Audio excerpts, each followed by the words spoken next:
20 Juni 2022. Hormat kami, Muhammad Nur Kholik. Keseharian Yusuf Mansur diungkap, Ibu RT sebut sang ustadz sering bantu warga. Rumah Yusuf Mansur digeruduk masa buntut investasi batubara 13 tahun silam, kesaksian Ibu RT terkait keseharian sang ustadz. Baru-baru ini, kediaman Ustadz Yusuf Mansur yang berada di Ketapah, Cipondoh, Kota Tangerang digeruduk massa. Kedatangan mereka untuk meminta pertanggungjawaban atas program investasi batubara yang ditawarkan Ustadz Yusuf Mansur pada 12 tahun silam. Mengenai hal ini, Ibu RT tempat tinggal Ustadz Yusuf Mansur ikut buka suara. Ibu RT membenarkan rumah Yusuf Mansur didemo hingga mengungkap keseharian dari ayah Wirda Mansur itu. Menurut keterangan Ibu RT, rumah Ustadz Yusuf Mansur didatangi puluhan orang sekitar pukul 10.30 waktu Indonesia Barat. Namun begitu, ia tidak bisa memberikan keterangan banyak mengenai kejadian tersebut karena mengaku sedang pergi.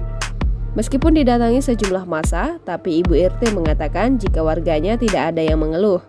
Ibu RT juga mengaku tak percaya dengan tudingan Ustadz Yusuf Mansur melakukan penipuan hingga 50 miliar rupiah. Ia lantas mengungkap keseharian Yusuf Mansur yang disebutnya sosok baik dan hidup bermasyarakat. Selain itu, Ibu RT menyebut jika Ustadz Yusuf Mansur juga kerap mengobrol dengan warga sekitar hingga memberi bantuan. Sebelumnya diberitakan, Sekretaris Yayasan Pelita 5 Piar Heri Om Yusuf menjelaskan sebanyak 30 orang berbondong-bondong mencari Yusuf Mansur. Mereka merupakan investor dari program investasi milik Yusuf Mansur yang bergerak di bidang batubara yang belum menerima keuntungan sejak tahun 2009 lalu.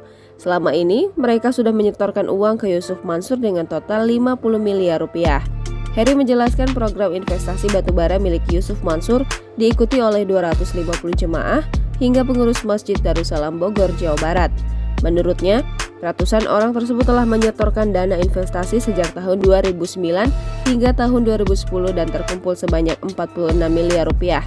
Namun demikian, dana para investor tersebut tidak diakui oleh Yusuf Mansur selaku Komisaris Utama PT Padi Partner Perkasa. Oleh karena itu, puluhan massa yang datang tersebut berniat mengajak Yusuf Mansur untuk membahas masalah program investasi yang telah berlalu selama 12 tahun itu. Namun demikian, pihak keluarga ataupun perwakilan Yusuf Mansur tidak mau menemui massa yang datang.